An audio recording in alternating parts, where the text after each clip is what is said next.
Marco wished me a Merry Christmas and said that he missed me. I returned the sentiment, typing out, "I miss you too," deleting it, then typing it out again and hitting send. Those 4 words felt unbearably intimate, but to my surprise, they felt true. It was no gnawing, longing feeling, but a tenderness in my heart that I knew was best felt at a distance, a safe space to let fondness bloom. After the whole thing was just a feverish whirlwind left behind in the suffocating heat of August. That summer comes back in fits and spurts. It changed my life like all summers do, never how I anticipate, and in ways that only prove important retrospectively. That summer, I fell in love, buried my childhood dog, and worked at Marco's tumultuous vintage furniture store underneath my apartment. At the time, the store seemed like an experience that was already in the past, and that it was a means to an end. I was reciting the story about how every writer has a day job that they can look back on and nod humbly about. I was sure it would paint me in a good light. Through it, I could be baptized into someone who has paid her dues. Every time I walked down the stairs from my apartment, the story solidified itself in my mind. I was the leading role, and the characters were filled. It was the gravitational pull of this story that kept them in my orbit, the sense of my own mass, large and weighted, sinking them into the compression I had made. Marco himself was merely a set piece, another object orbiting around me. The first thing I noticed when I entered the store was the collection of old dolls and puppets arranged neatly in a row on the top shelf behind the counter. It was March, and I had just moved in for what I thought would be a short 6-month stint in Montreal. I made small talk with Marco about the snowstorm outside, and all the while the dolls leered on. They remained there till the last day. March snowstorms folded over into May, and there I was behind the counter, fumbling through broken French with the customers. That's a favorable way to remember it, March folding over into May. In actuality, it was an excruciatingly long few months. There would be days when I would find myself staring at cracks in the ceiling, lying splayed out on the hardwood floor. I would think to myself that if this was a film, these months would be cut like a montage. Just a few seconds each of me scrubbing every corner of this old apartment, meandering around the kitchen, curled up on the floor. And then a framing shot, the inside of the store.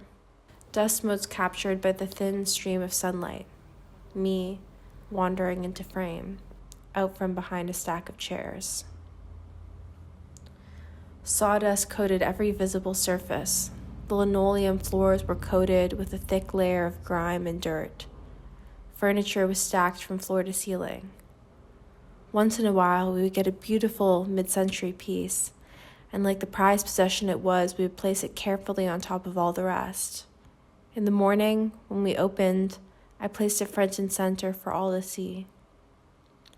There was clutter everywhere, the type of clutter that was almost an art form, the kind that could only be created in collaboration with time, not years, but decades. There were jars of pens, most out of ink, sticky notes plastered everywhere, scrap pieces of paper with little notes, pink order forms, little trinkets, old flyers, Marco's daughter's drawings, toys, nicotine gum, little candies, and calculators. Nearly every day, Marco would ask me if I had seen his glasses, and together we would rummage through it all. On days when sales weren't doing well, when nothing had sold in weeks, he would call every 20 minutes for updates. Each phone call would end with him reminding me of his strategy to sell to customers. Pitch high, then reduce the price slowly so they feel as if they got a bargain. When he arrived, he would stomp around exclaiming at the mess, grabbing things from the counter and throwing them out. He would call the landlord that was evicting our whole building for renovation a bitch and would detail to me their latest spat over the phone. He would tell me that he had been hauling around junk for more than 20 years while his friends got rich, and he stubbornly stayed with his business because he's an Aries and can never listen to other people's advice. It is in these moments when small mistakes were the most treacherous. I would screw up an order form, he would question my intelligence, and I would retreat, becoming cold and distant. These days were the worst. I would glare at him when his back was turned and pull out my laptop to write when he went outside to chain smoke cigarettes. I felt righteous in stealing this time. Often I felt scared that the whole beast of this store and all the heavy things that filled it were making me bitter too. It was as if his suffering was a disease I could catch and the store was infected with it. It was these times that I would only respond to him in terse, tight sentences. He would sense my distance and would often arrive the next day with homemade bolognese or chicken souvlaki from the restaurant down the street. He would ask me if I was hungry, and we would eat together in silence. The acceptance of the invitation alone was enough for a truce to be quietly formed. On the good days, when customers were flooding the store and we got a big sale on some plastic chairs, there would be an exciting, buzzing energy in the air. These days felt like magic. I would convince myself that it was the spell I had placed inside the drawer of one of the desks because I was so sick and tired of hearing Marco complaining. But who could know how this invisible energy worked? These days we would be laughing and teasing each other. In the middle of talking to customers, we would exchange looks. It was like we were in on the same joke, like the store had a language and we were creating it together. There was that week in June that rushed in with the brilliance and brevity of beginner's luck. A few social media posts I had made jumped into the tens of thousands. We could hardly believe it. News outlets started flooding Marco's phone. They wanted an interview about the renovation eviction of the store in September. It would always be some variation on a take about the gentrification of the Mile End. There was the MP who arrived in a rush, her black curly hair and her tall gay assistant trailing after her. He snapped pictures of the two of us as she shook my hand. That whole week, Marco would call me excitedly, joking about his legacy in Montreal. He was giddy like a gambler that had just hit a lucky streak. At the end of the week, he thanked me in an earnest and honest way. Then the store emptied out. No customers for days, and the cycle would start again. I rebelled against his authority with the petulance of a daughter, and with the burden of the whole store on his shoulders, he scrutinized and criticized me with the cruelty of a father.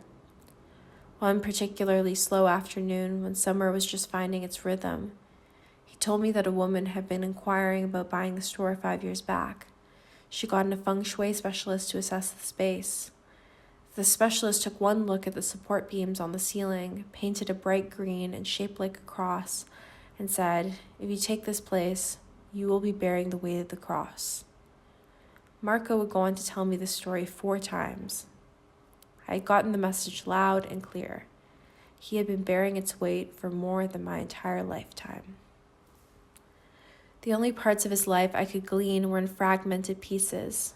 On a slow day, the one other employee pointed to the metal wine rack I was holding and claimed that Marco had used it to defend himself against his adult son, who in a drug-crazed stupor had tried to attack him. There was a picture of the two of them on the corkboard by the computer. I made the most out of these details. I wanted to sum it all up, all his components and parts. There was the porn tab in his phone browser that I accidentally stumbled upon. Then, of course, his girlfriend, who was only a few years older than me. And most damning of all, the sexist and racist jokes he would make, always ending in a punctuating wink, as if I too was in on these jokes. I wanted this to mean enough for me to dismiss him, to call whatever this strange relationship was simply an unfortunate necessity. Like kids sitting next to each other in class, we had nothing in common but proximity. Then another detail would emerge that did not fit with all the rest, and I could not deny my fondness for him. There was the gentleness that he showed to a small daughter of only 4. There would be all the times that a can of ginger ale would appear on my desk after I told him one time that I liked it. He was thoughtful, always offering me a cigarette even though I often declined. In August, he said he might not need me as much anymore. He needed to hire more men to help him move out, and he couldn't afford to pay too many employees. Unceremoniously, he decided I was unnecessary. A silent fury calcified inside me into a grudge. I thought about all the energy I'd handed over, all of the emotional exhaustion, the roller coaster of feeling, all of the highs and lows. I decided then and there that I didn't need this whole thing. I spent many nights reiterating what I deserved and what I did not to myself. It became a taxing calculation that was always in need of being reworked. I didn't come back the next day or the day after that. When I passed by him as I was leaving my apartment, I gave a quick and curt nod or a tight smile and walked by quickly before he had a chance to engage me in conversation. Buck him. Who else knew how to make a post go viral and get hundreds of people into the store? Had I not proved my worth? A few weeks went on like this, walking past the store, up and down the stairs. Grudge, grudge, grudge. A few weeks later, he caught me as I was walking down. I tried to call you, he said. That sentence was uncomfortably intimate. It made him seem vulnerable. Me up high, him on the landing below, small and shifting in place. He seemed sheepish, like he was unsure of where we stood with each other, but aware that some line between us had been crossed. He needed my help with the store. I have to see, I responded. I had never gotten this call. I considered that the invisible force field I had put between us was so powerful that this call had not made it to my phone. I tossed around this conversation in my head all day, and in the evening something changed. My heart broke wide open. I was laying on my unmade bed, and for the 46th time that day, I was reviewing the story between us. Him as employer, me as employee. I considered what we had given to each other, and how he tossed me away when I ceased to become useful to him. Each time I came to the conclusion that he didn't deserve my help. But the space between us was pulsing, and I couldn't dismiss it. I considered myself. There I was, the employee, the writer who was working a day job, the woman who was waiting for her life to begin. I had been collecting details from Marco in the store, cataloging and archiving them as anecdotes that gave color to my life.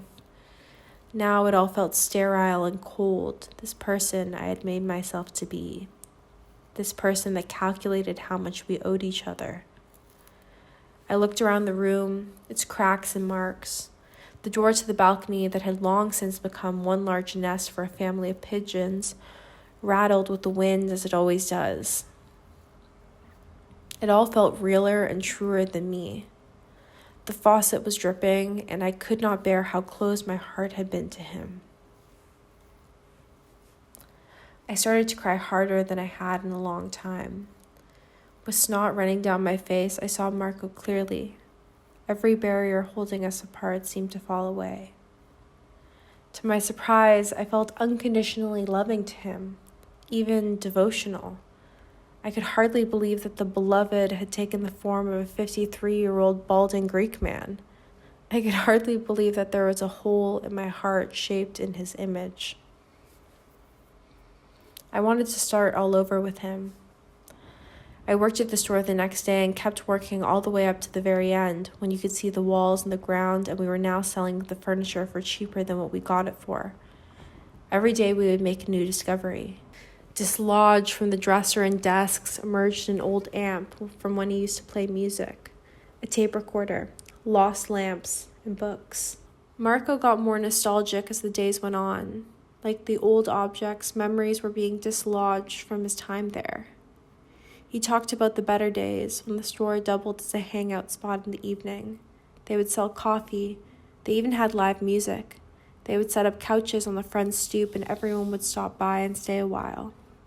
He would point to where the string lights would hang across the ceiling. Nostalgia made him generous. He would often buy me lunch. All of August felt like a ticking clock for the both of us. He had to figure out how to clear out the whole store, and I had not found a new apartment, and it was a week to September, then 4 days, then 3 days, then 2.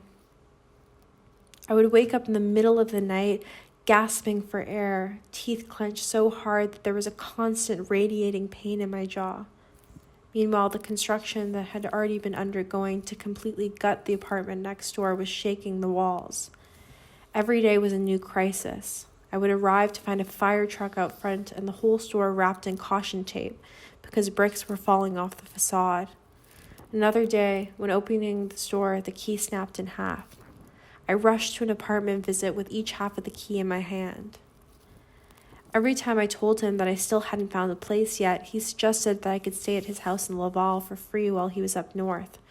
I could water his plants, help him sell stuff around the place.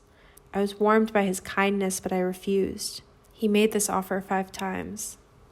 On the last day, when everything was packed in the large truck, we hugged each other, the only hug we had ever shared. We thanked each other not as a courtesy or even a social formality, but because we both meant it. We wished each other well and parted ways. Marco also wished me a happy new year. I didn't respond to this message. It's still sitting on my phone. The days and the months that have passed make it almost impossible to respond now.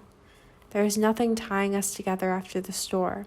Our relationship hinged on its aching and dilapidated structure. He is back to being sort of a stranger, an ancillary character in a story I tell sometimes about the summer I worked at the vintage store that was closing. I wonder why he reaches out to me in this passive way, repeating sentiments that feel hollowed of meaning. I wonder if it is just a vehicle to remind me that he still thinks about me, that he remembers that strange summer. Like me, I wonder if he too wants some reminder that it was real, and that we saw something honest and alive in each other, or that we just saw each other at all. That during that brief moment in time, we held each other in that strange space, a space that felt something like love.